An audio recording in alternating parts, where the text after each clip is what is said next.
Olá, eu sou Cristian Oliveira e dou as muito boas-vindas ao nosso novo episódio. Estamos aqui porque acreditamos na capacidade das pessoas de se desenvolver, de colaborar e de entregar resultados extraordinários.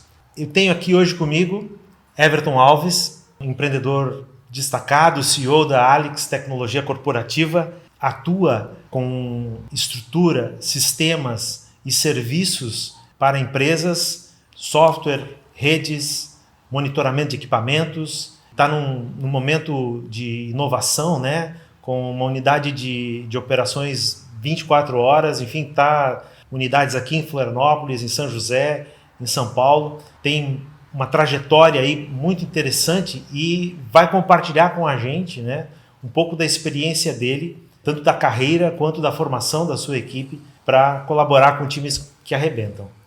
Everton, seja muito bem-vindo. Legal, Cristian. Obrigado pelo convite. Parabéns também pela iniciativa. É um projeto bem legal que eu tenho acompanhado e uma oportunidade muito grande de aprendizado e troca de informação, né? Parabéns mais uma vez. Legal, obrigado pela disponibilidade, né, por investir o teu tempo aí para compartilhar a tua história, a tua trajetória com a gente. Para começar, eu gostaria que tu contasse um pouco dos primórdios, dos primeiros passos aí da tua história em relação à tua formação, os primeiros passos na trajetória. Tu és um dos pioneiros, né, na TI, então acho que tens uma história bacana para contar para a gente. Então eu queria que tu falasse sim, em relação às lideranças, em relação aos teus primeiros colegas, quais são as impressões daquela época que ajudaram a formar, né, o CEO, né, o gestor Everton. Legal. Essa tua pergunta já foi me remetendo aqui a boas histórias, né? Mas eu comecei com tecnologia em 94. Foi meu primeiro curso numa empresa chamada Microsul, que tinha na Mauro Ramos. O endereço nem existe mais, é um prédio. E eu sempre gostei de tecnologia, né? Sou de uma família simples, né? Os meus pais funcionários públicos, minha mãe professora, meu pai motorista. E já fiz algumas coisas bem diferentes, né? Já fui entregador de pizza, motoboy, carteiro, mas eu sempre nutri essa vontade de trabalhar com tecnologia. Eu trabalhava basicamente para pagar meus estudos, né? Os cursos de tecnologia que existiam eram pagos. Eu fiz um segundo grau técnico de processamento de dados, né? Então era bem engraçado. Eu estou lembrando aqui um dia no curso que veio um provedor, eu não me recordo o nome desse provedor, mas para apresentar a internet para nós, né? Isso acredito que foi em 96, então ele ficou lá com o modem brigando uma meia hora para fazer funcionar e para acessar o Alta Vista, né? Que era um buscador da época, acabou desaparecendo, né? Naquela época tinha algumas opções e a partir dali eu tive a certeza que eu queria trabalhar com isso, né? Em 98 realmente, em 97 realmente eu entrei no mercado, fui fazer estágio numa empresa chamada Manager Systems, que me ensinou muito. E aquela época era engraçada que eu era uma das poucas pessoas que tinha e-mail, né? Com os meus amigos, a gente conversava, falava meu e-mail e tal. E teve uma frase nessa época do fundador da Novell, que também era uma empresa de sucesso na época, hoje eu nem sei se existe ainda. Ele falou que no futuro, se você não for @alguma coisa, você terá problemas, né? E de lá para cá a tecnologia disseminou muito, né? Depois até com os e-mails gratuitos, né? O IG e por aí vai, Hotmail. E depois dessa trajetória eu trabalhei na Manager durante 3 anos.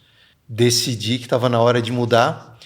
E aí eu cheguei na mesa do presidente da empresa, meu grande amigo Luiz Fernando Busago Dantas, e disse, olha, eu já terminei meu namoro, eu já vendi meu carro, e eu já tranquei minha faculdade, agora eu estou aqui para pedir demissão.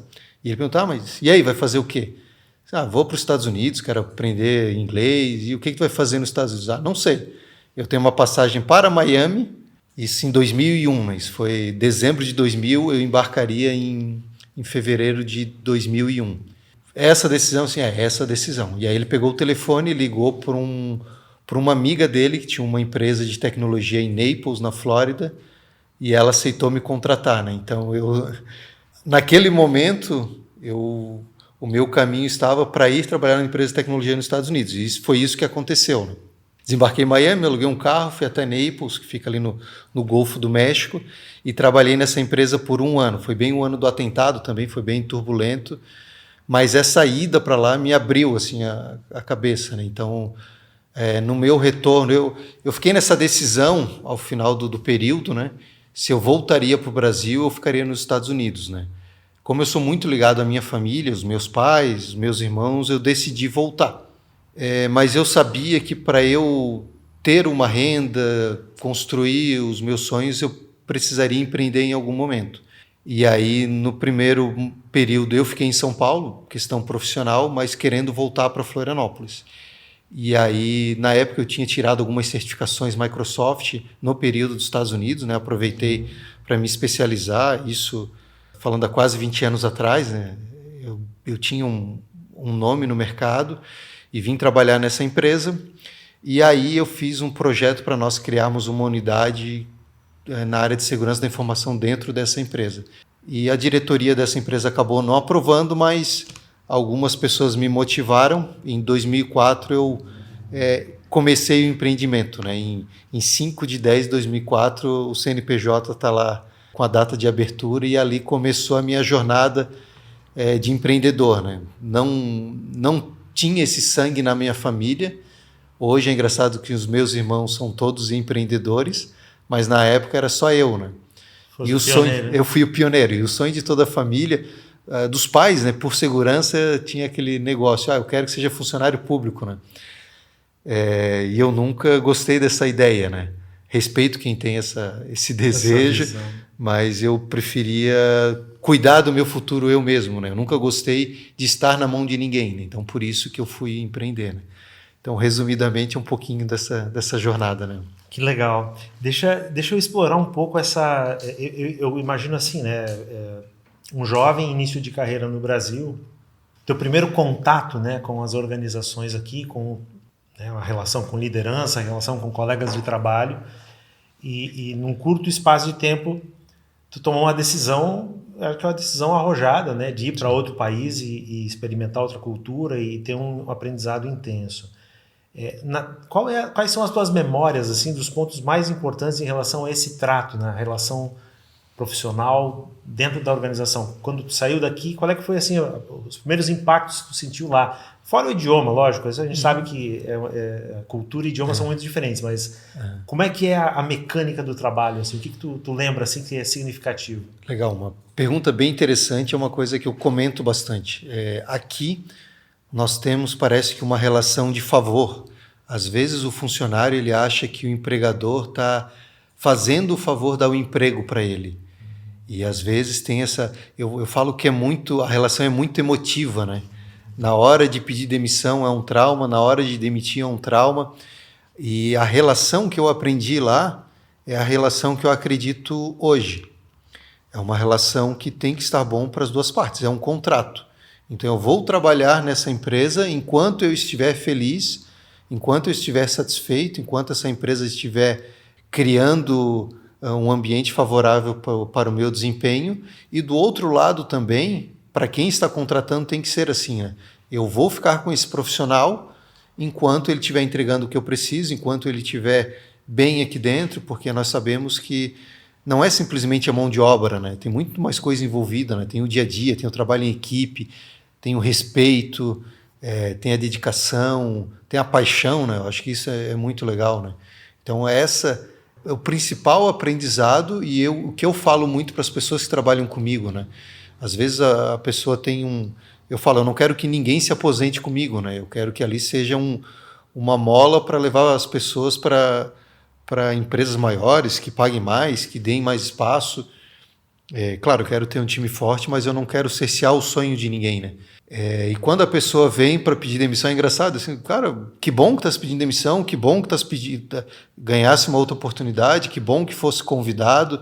E até estou lembrando de um fato agora, quando eu trabalhava como funcionário, certa vez uma empresa de RH me ligou, me convidando para trabalhar, né? Não estava na minha cabeça mudar. Eu estava satisfeito, tinha excelentes desafios, estava motivado, e eu falei ao telefone, né? Eu estou muito bem aqui onde estou trabalhando. Daí a menina do outro lado falou, até rindo, né?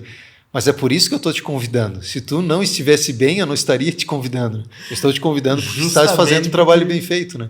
Então a gente tem que estar preparado para isso, né? E quando as pessoas chegam até mim dizendo, olha, eu recebi uma nova oportunidade, sei lá, vou mudar de país, vou mudar de cidade, vou ganhar 3 vezes mais. E, cara, que legal, né? Vai, principalmente para os solteiros, né?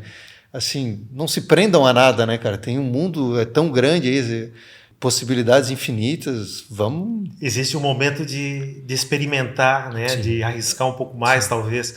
Mas nessa tua fala me chamou a atenção assim, né? Primeiro, é lógico, né? É uma característica, eu acho, até dos latinos, de ter essa questão mais emotiva, mais coração, né? Mais sanguínea até às vezes, né? Nas relações. De que maneira tu classificaria o ambiente de trabalho que tu encontrou lá? Chega a ser frio ou é objetivo? Eu vou dizer que é objetivo. Não é frio, porque eu aprendi quando nós viajamos um pouquinho e temos a oportunidade de experimentar novas culturas. As pessoas são iguais no mundo todo, né? Cada um tem os seus sonhos, seus anseios, suas famílias, e às vezes a gente tem que entender algumas ações, né? As pessoas estão batalhando pelos seus ideais também, né? Mas independente, todos nós somos seres humanos numa grande aldeia, né? Claro. Mas eu penso mais do objetivo, assim, produtividade. Às vezes aqui nós temos uma produtividade baixa por falta de objetividade, né? E talvez até falta erro das lideranças, né, de apresentar realmente o caminho, né? Eu tive grandes líderes na minha formação profissional e copiei muitas qualidades, mas também muitos defeitos, e até é engraçado isso, né? Falando com um amigo meu que trabalhei, que ele era meu gestor, e eu falei para ele, olha, grande parte dos meus defeitos e qualidades dependem do que eu aprendi contigo, né? Mas essa caminhada é muito engraçada, né?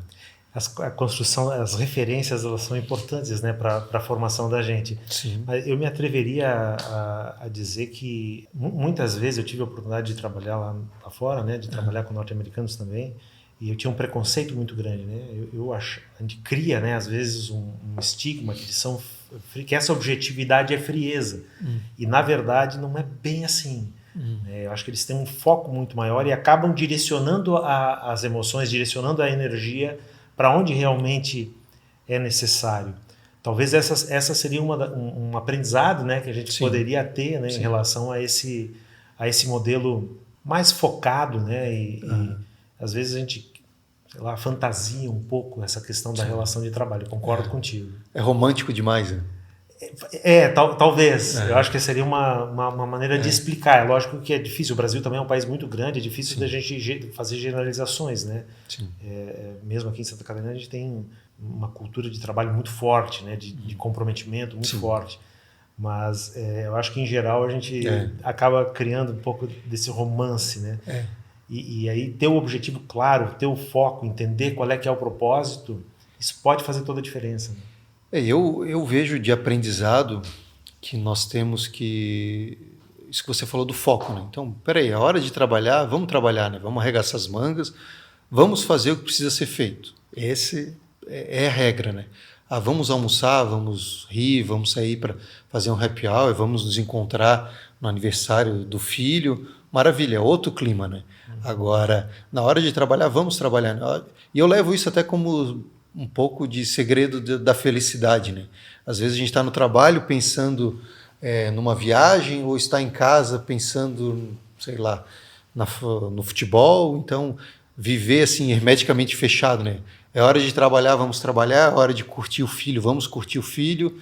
É hora de, sei lá, estar com os teus amigos fazendo um happy hour. Esteja ali de corpo e mente, né? E esse aprendizado veio principalmente com os meus filhos, né? Certa vez a minha filha reclamou que eu estava brincando com ela devia ter uns 2 anos, e eu estava com o celular. E ela pedia assim, pai, desliga o celular e fica aqui, né? Então, naquela hora deu aquele estalo, assim, né? Então, às vezes a gente, pela dinâmica da nossa vida, e principalmente para quem empreende, a dedicação é 24 horas, né? Entrega a tua vida, né? Eu entrego a minha vida pela minha empresa. Eu digo, o meu foco é a minha empresa, minha família, minha saúde, tem tudo isso, né? Mas eu vivo a minha empresa 24 horas, né? Então, às vezes, você acorda no meio da noite pensando na empresa, né? Como você pode resolver a situação, ou como você pode melhorar, como você pode inovar. É diferente de você sair da empresa, fechar a porta e dizer, olha, tchau, até segunda-feira de manhã. Não é assim, né? O mundo é extremamente competitivo, nós temos que nos movimentar rápido. Quando o tempo vai passando, você vai vendo que tudo é muito rápido, né? A vida é muito rápida, né? Às vezes você tem excelentes ideias e fica achando, vou deixar essa ideia para ano que vem, né? Então, e até tem uma passagem que eu gosto bastante. Não sei se você lembra daquele caso de um avião que teve que fazer um pouso no Rio Hudson, em Nova York. Uhum. E eu li uma entrevista de um dos passageiros que ele comentou, a partir daquele momento eu coleciono vinhos ruins, porque até então eu guardava os vinhos bons para aquele momento especial que um dia vai surgir. Mas você não sabe o momento de amanhã, né? Então aproveita, toma os vinhos bons hoje, todo dia é dia de celebrar. Aproveita a vida.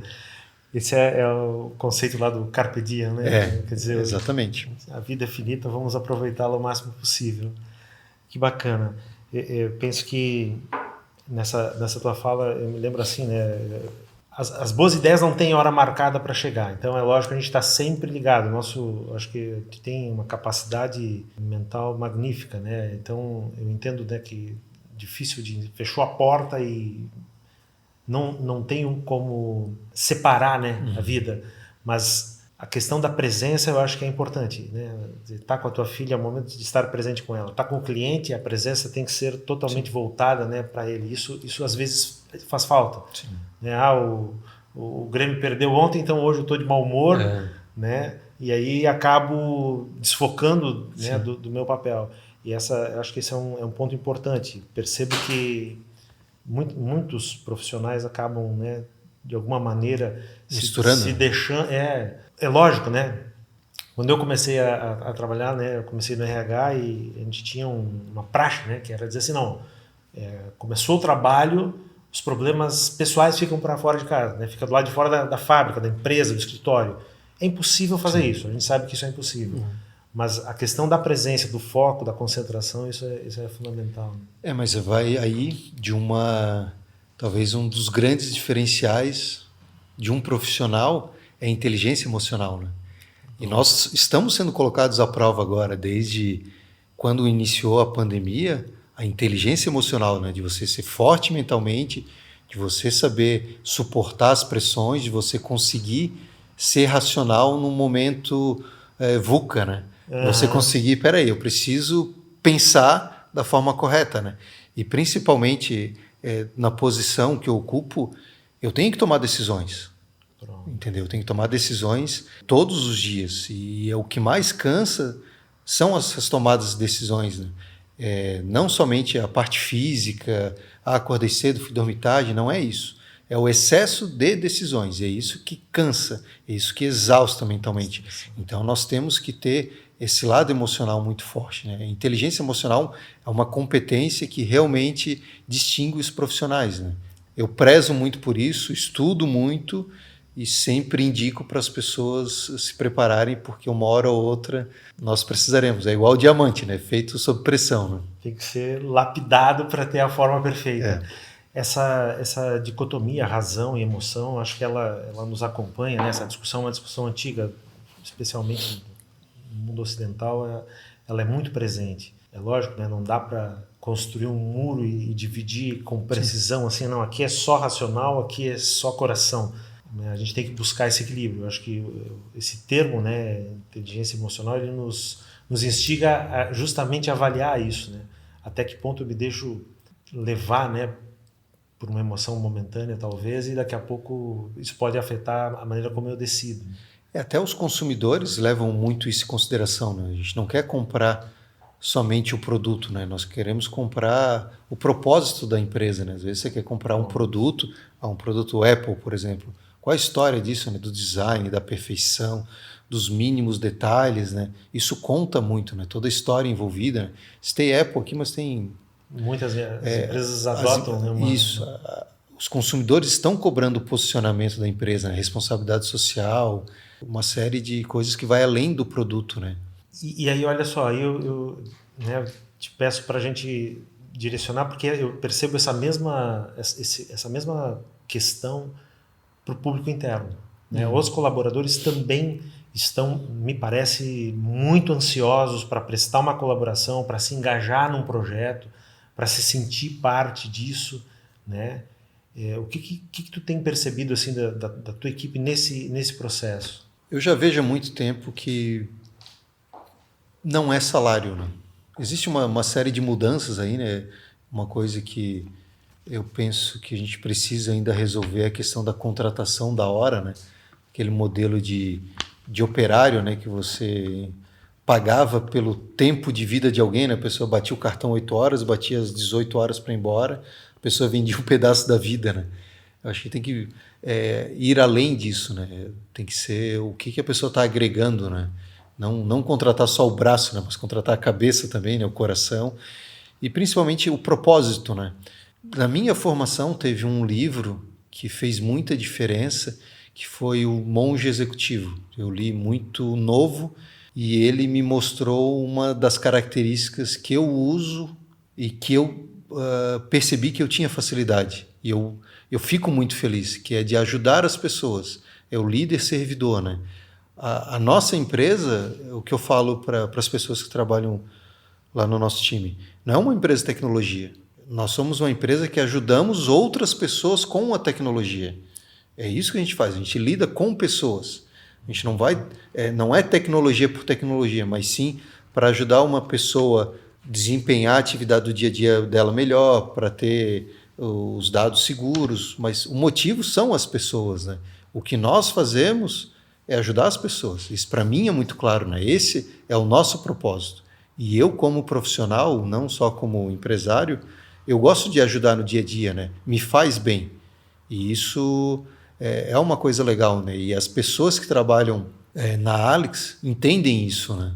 Eu falo para vocês, olha, que coisa bonita, né? Poder ajudar as pessoas, né? Às vezes nós chegamos num cliente, o cliente está com um grande problema, gerando transtornos, perda de faturamento, estresse, e nós chegamos e conseguimos resolver, né? Então é muito prazeroso isso, né? Eu sempre gostei disso e sempre deixo claro, né? Vocês não estão aqui só por dinheiro, né? Nós não ajudamos o cliente só pelo dinheiro, né? Mas pelo propósito, né? E a relação profissional está assim, né? Os profissionais buscam lugares que eles se sintam até representados, né? Porque disputar profissional por preço é igual estabelecer a tua empresa por preço, né? Sempre vai ter alguém que pague mais, né? Então, recebi R$300 a mais. Será que vale a pena? Será que uma pergunta que eu sempre fiz quando eu era funcionário, né? Será que eu já fiz tudo que era para ter feito aqui dentro? Será que eu já escrevi o meu nome ou simplesmente fiz um barulhinho e é o que eu falo, está escrito a caneta ou está escrito a lápis, né? Então, acho que você tem que deixar alguma coisa, né? E na jornada da empresa, as pessoas hoje buscam isso, né? O que eu estou fazendo aqui, né? O que eu estou agregando, né? Qual é a minha marca, né?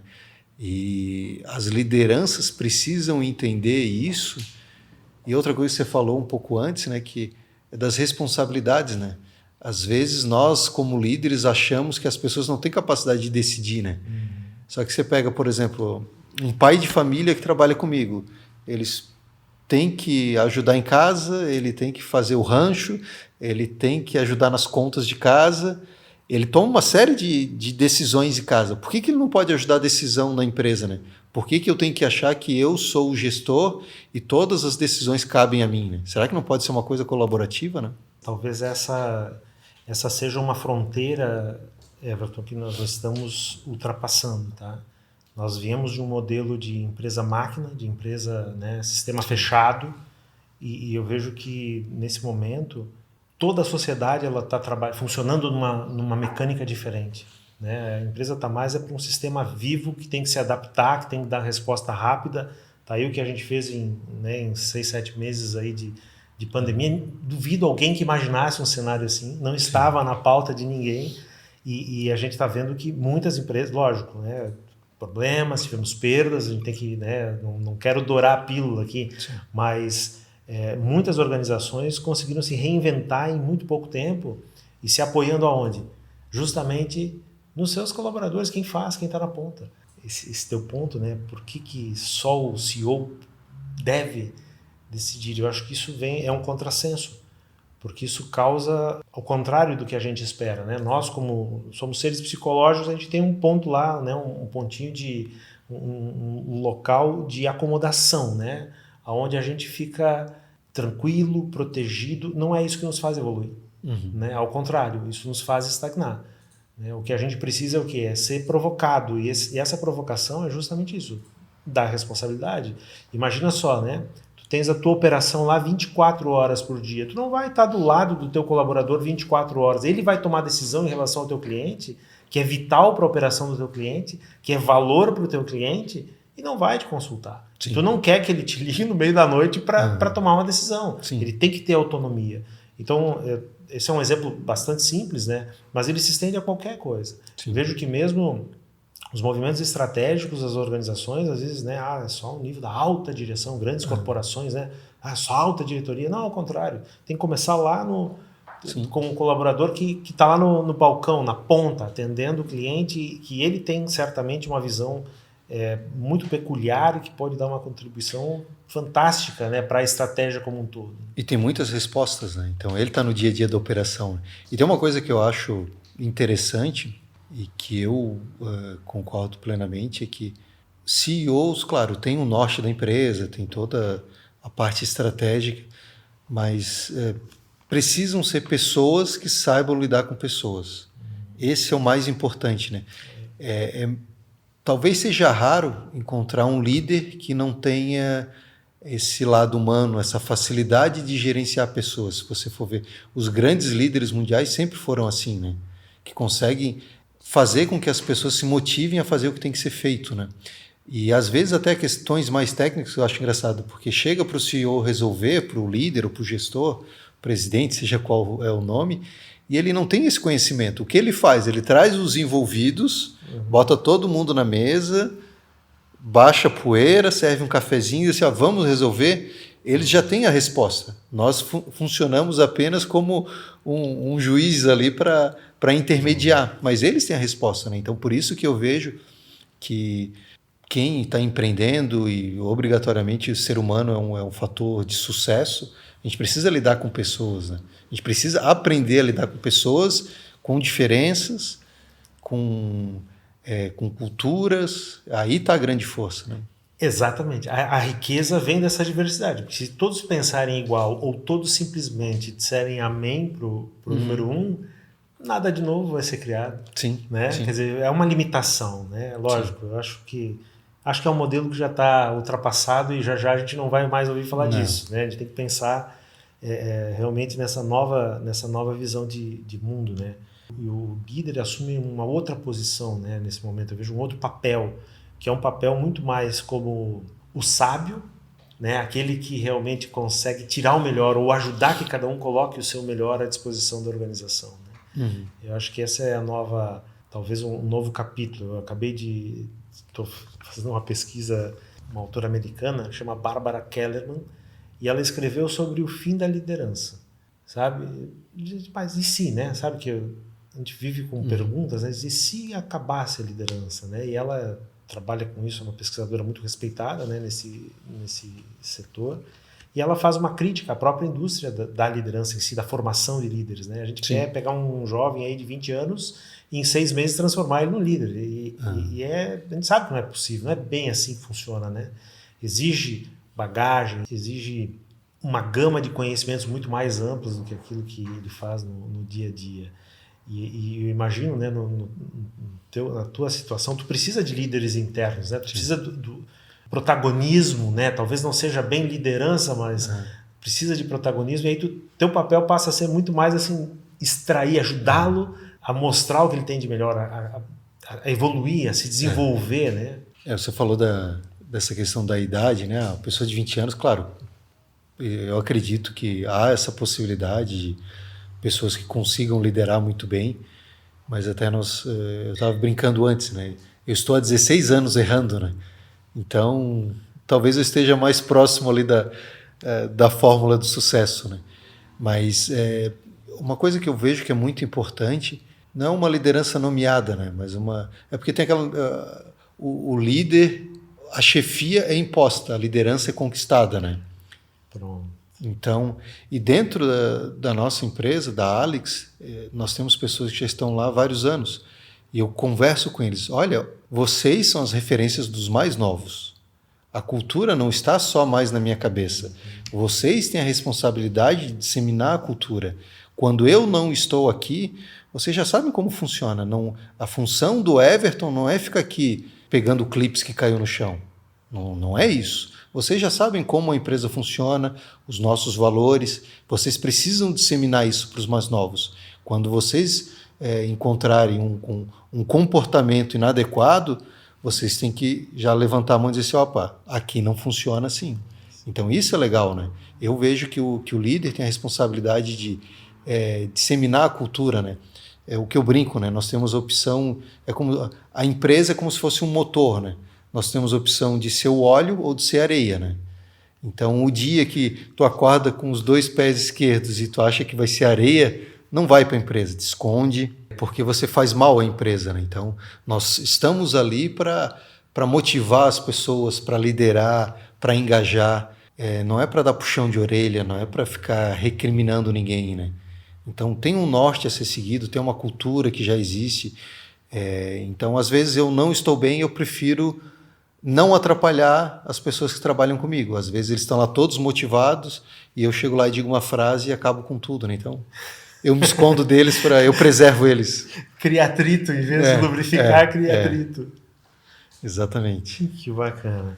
Essa é uma questão, eu acho que poderia até falar um pouco mais sobre isso, né? Que a cultura ela é o grande vetor, né, de realização das organizações, seja para crescimento, seja para eficiência e eficácia, enfim, né? Uhum. A alma da empresa ela é representada num código, nem sempre esse código está escrito, lógico, né? Sim. Muitas vezes ele está mais no sentimento e na experiência, na história, nos rituais que ela adota, nos símbolos que ela escolhe, né?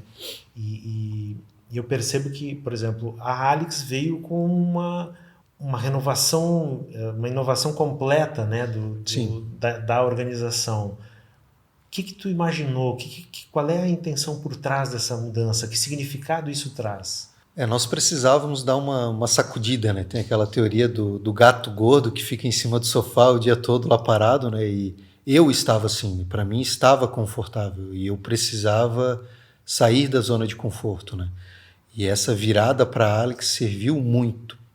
Todo mundo foi pressionado a melhorar, né? Então, nós criamos uma série de melhorias de estrutura física, logomarca, convívio, ambiente. Ficou muito legal, né? Mas as pessoas sabem assim, nós não fizemos isso por acaso. Não adianta a empresa botar uma mesa de ping-pong, uma geladeira com cerveja, uma máquina de café expresso para continuar igual, né? Nós precisamos ser melhor a cada dia, né? O recado era esse, né? Vamos melhorar, mas vamos melhorar todos juntos. Não adianta o presidente, o líder, não gosto muito dessa palavra presidente, mas as lideranças internas, não adianta ficar lá com uma bandeira fazendo barulho, né? Tem que todo mundo junto, né? Eu sempre faço analogia como se fosse um barquinho para atravessar o oceano, né? Primeiro tu coloca as pessoas nas posições certas, cada um sabendo que tem que remar, porque não adianta chegar lá no meio do oceano, olhar para o teu amigo do lado, ele de braço cruzado, né? Opa, peraí, essa não é a pessoa certa para estar no barco, né? Tem as pessoas certas, engajadas, para aí sim você atravessar o barco, né? É igual ao futebol também, né? Eu gosto muito de esporte. Você vai jogar futebol, você vai cobrar o lateral, o cara se esconde, né? Começa a se marcar, né? Se o cara não quer jogar, então vai pro banco, campo, né? Vamos botar alguém para jogar, né? É hora de todo mundo correr, do goleiro ao atacante. Não se esconda do jogo, né? Isso é importante, né? E na empresa funciona assim, né? Nós temos os nossos valores que são bem claros, né? Comprometimento, respeito, ética, trabalho em equipe, é o que eu falo, e até os procedimentos internos do dia a dia, né?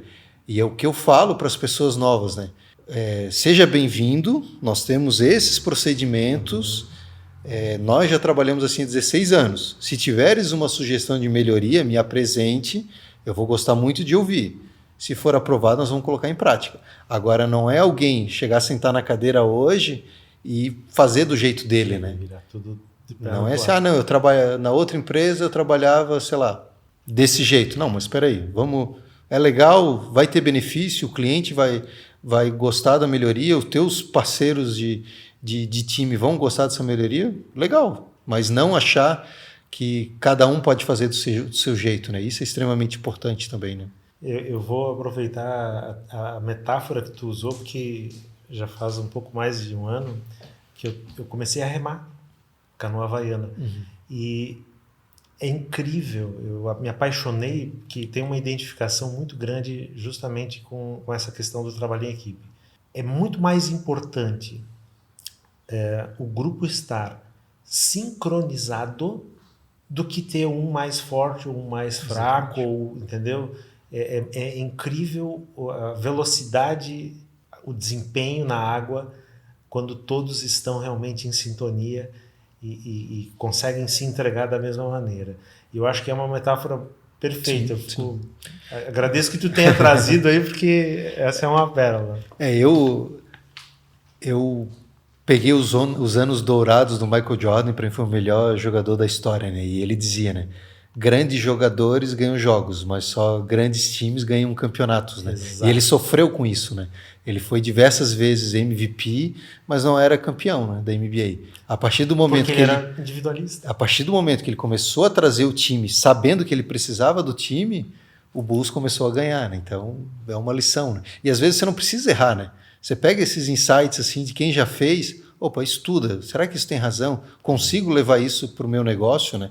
Para quem está começando, né, o Brasil está num momento muito legal de inovação, de startup, de geração de empresas, de empregos, e eu vejo também que é o futuro, né? Nós gerarmos a nossa receita, né? Esse negócio de depender do Estado ou depender de grandes empresas tem os seus dias contados, né? Então, nós temos que aprender a pagar nossas contas, a gerar riqueza, né? Então, isso é muito legal, né? E você pegar os exemplos que deram certo facilita, a jornada fica menos dolorida, né?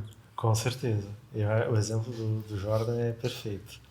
Que ele sofreu e ele inclusive manifestava descontentamento. E isso demonstra, eu acho que esse exemplo é interessante, porque tu não precisa ter só Jordan jogando, tu pode ter, né, jogadores com um desenvolvimento um pouco menor, um pouco maior, mas se houver um espírito de equipe, se houver coordenação, se houver sincronia, funciona, né? E é muito legal isso, porque às vezes nas empresas a gente comete um erro grave, que é mudar as pessoas de posição e transformar excelentes profissionais em profissionais medíocres.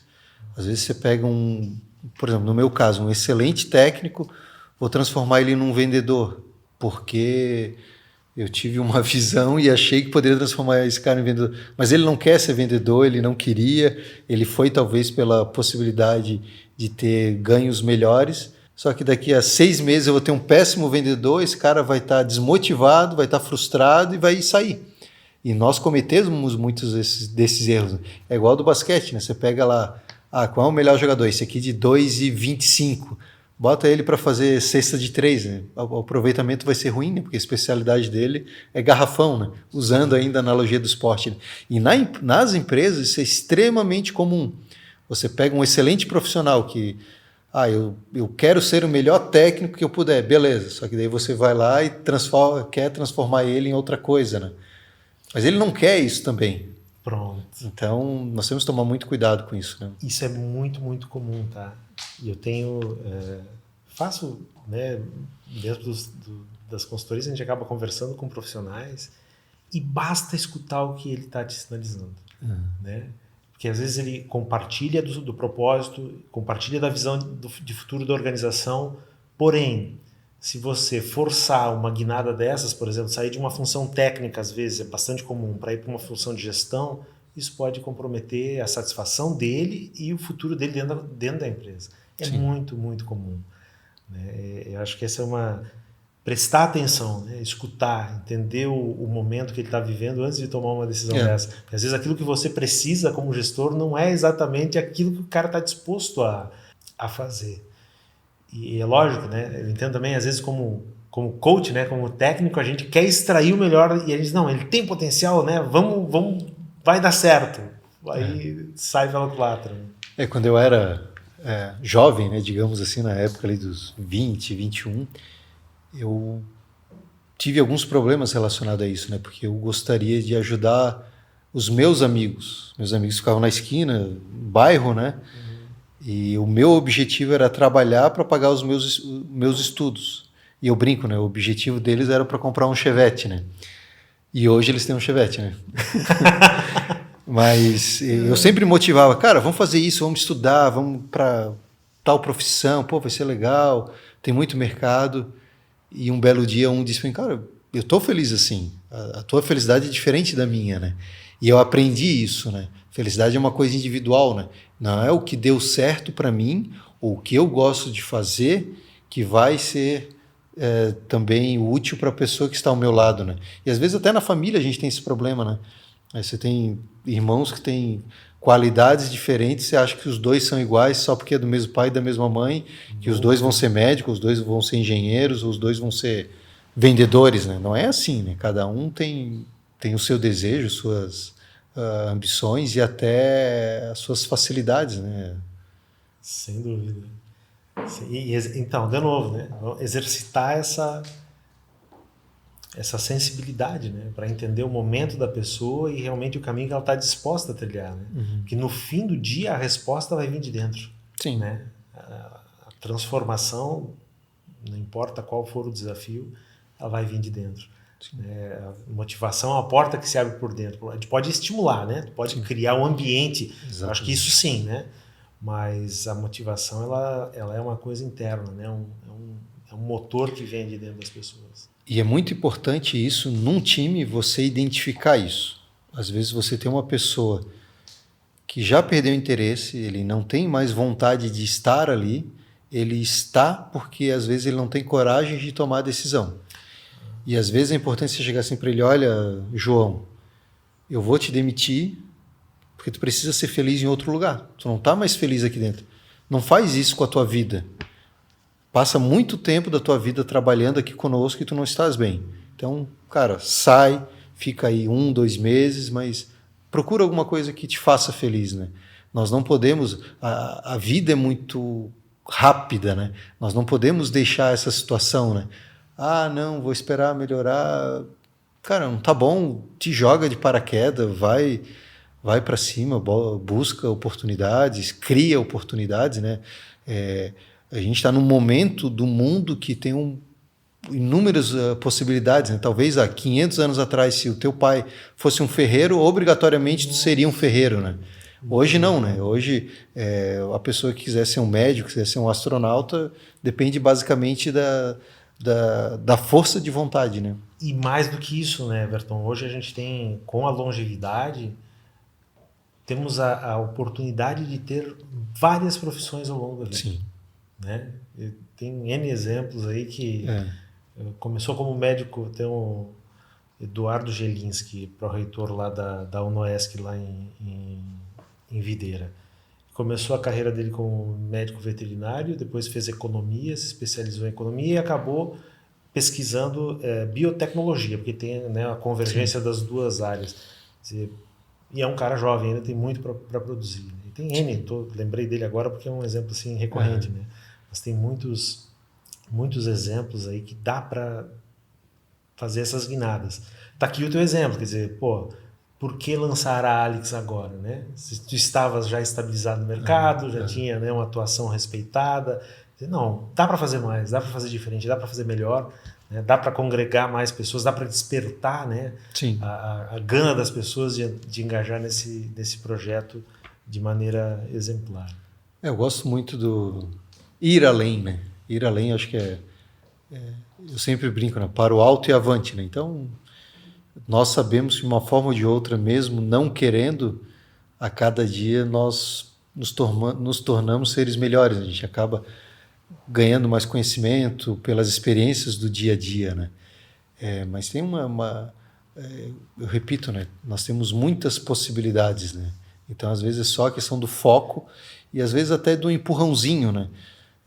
Isso que eu falo de demitir alguém, às vezes ajuda muito, né?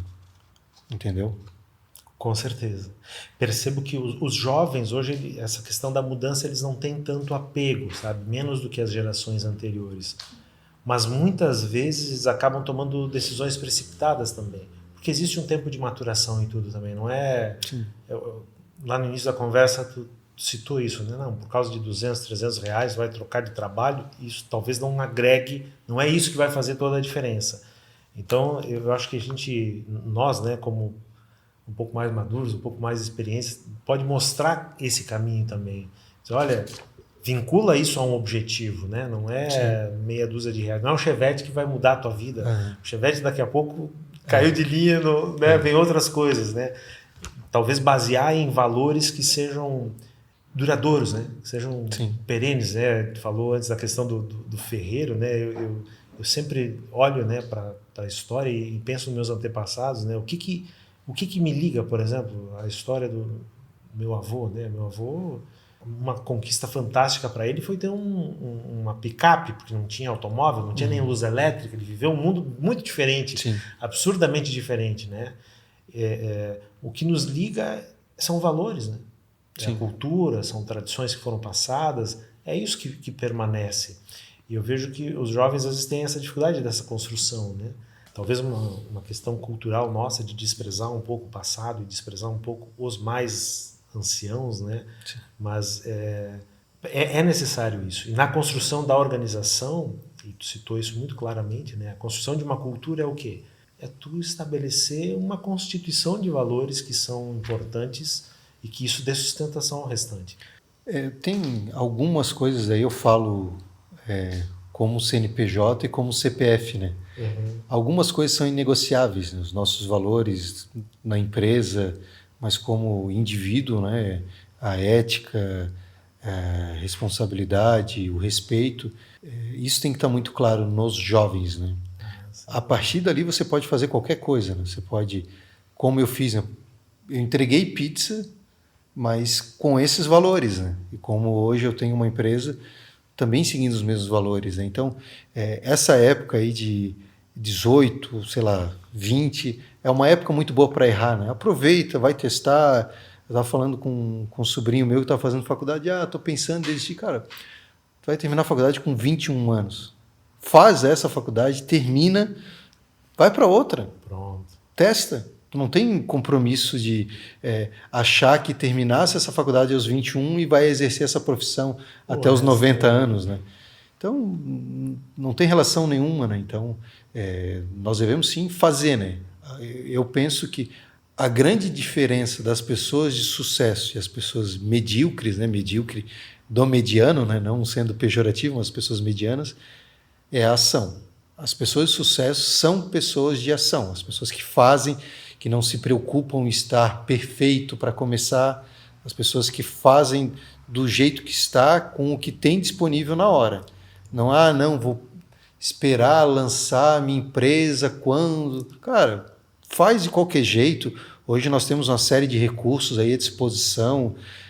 Antigamente a gente precisava, claro, um investimento maior, mas hoje se começa de qualquer jeito, né? As pessoas estão prontas para ajudar, né?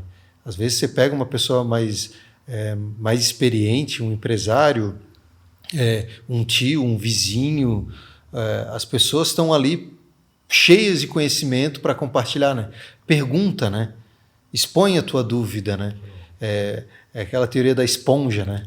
Então vai lá, suga o conhecimento, né? E isso, às vezes, eu vejo que as pessoas deixam um pouco de lado, né? É uma idade complicada, né? Mas e esse tem uma característica no ser humano que para mim é uma das mais perigosas, que é a vaidade, né? Opa. A vaidade às vezes te congela, não quero errar, não quero que as pessoas pensem isso de mim, o que é minha família, o que meus amigos vejam. Cara, faz, entendeu? É história para contar. Às vezes eu brinco com o meu filho, né?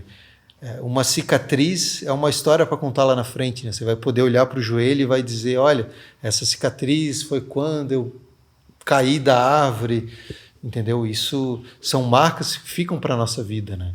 E é importante isso, né? O erro faz parte do aprendizado, né? Não adianta a gente achar que está blindado de erro ou que tudo vai ser uma perfeição, né? Nós, por essência, nós somos imperfeitos, né? Então, é isso, bota o bloco na rua, esteja, mas importante, os valores são inegociáveis. Erra, mas erra com ética, erra com respeito, erra com as tuas crenças muito sólidas. Isso aí não pode mudar, né? Perfeito, excelente. Acho que é isso. Tem que dar a cara a tapa, tem que mostrar que veio. E sem perder essa essência. Eu acho que o mais importante dessa fala toda é assim, ok, tem que arriscar, tem que fazer, mas toma cuidado, né, para manter o que é essencial. Né? Quando você empreende, você tem um mundo de opções, né? Você vê aí casos de lava-jato, corrupção, isso ali está pronto para te pegar, entendeu? Sei lá, não vou pagar os impostos, não vou assinar a folha do meu funcionário, vou vender um produto que está fora da validade.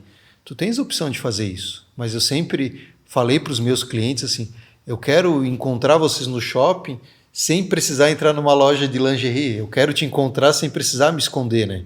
Porque eu sei o que eu fiz foi baseado nessa essência, né? Que é uma coisa correta e é assim que eu empreendo, né?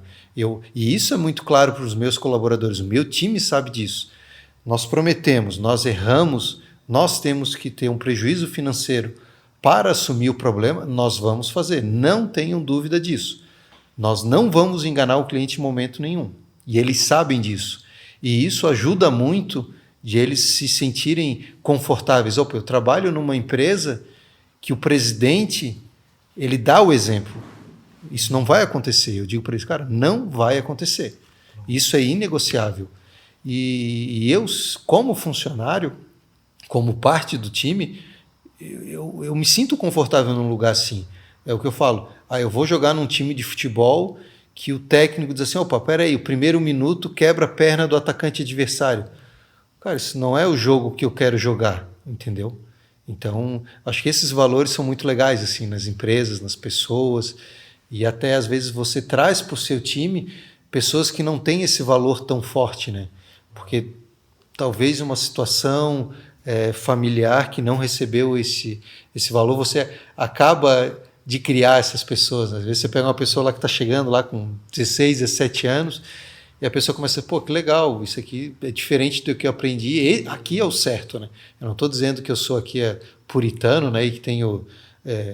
mas essas coisas são legais, né, de você compartilhar isso, né?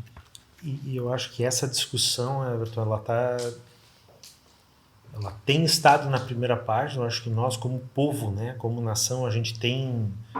Eu acho que toda essa explosão de contra-exemplos, né, de exemplos negativos, que tu citasse aí, né, de Lava Jato, escândalos de corrupção, tá agora, durante a pandemia mesmo, problema com licitações e aquisição, né, de órgãos governamentais, que é um problema ainda grave, mas nunca na história a gente teve isso tão presente nos meios de comunicação e tão encaminhado para os tribunais de justiça. Quer dizer, sim, é um processo de... Eu acho, no meu julgamento, é claro, né, a minha opinião, que é um processo de depuração disso. E os exemplos, eles são poderosos para educar. Então, no momento que a gente vê um multimilionário que está aí há 4, 5 décadas, né, dominando um determinado setor, que teria dinheiro para aposentar 5 gerações da família e está preso porque errou, porque cometeu crime, isso é exemplar, né? Eu acho, aliás, é uma das coisas que os norte-americanos fazem muito bem, né? A questão da punição exemplar lá funciona muito melhor que aqui. A gente está tentando trilhar esse caminho e eu acho que isso presta um serviço fundamental para as organizações. Porque aí quando o colaborador ele vai chegar na tua empresa, ele já vai vir com outro espírito, né? Eu me atreveria a dizer que a maior parte das organizações tem uma cultura diferente dessa que se fala na rua, né? Dessa de corrupção, de malandragem. Penso que sim, né? A gente sabe que problemas tem, mas no geral... Criar valor, comerciar é uma coisa eminentemente humana. Ela é tão ética quanto auxiliar uma pessoa ferida na rua, né? E esse estigma, eu acho que ele devagarinho está caindo. Eu concordo contigo que nós estamos num momento ímpar, né, de oportunidade nesse sentido, de reconhecer que nós temos capacidade, né, eu como operário, como pessoa comum, né, tenho capacidade de produzir valor para o outro, de ganhar o meu sustento e de ser feliz, né, ou pelo menos de buscar a felicidade. Né? Essa parte do aprendizado, de novo, o aprendizado dos filhos, né? Exemplo é a única forma de educar, né? Isso é uma coisa para mim que é muito clara, né?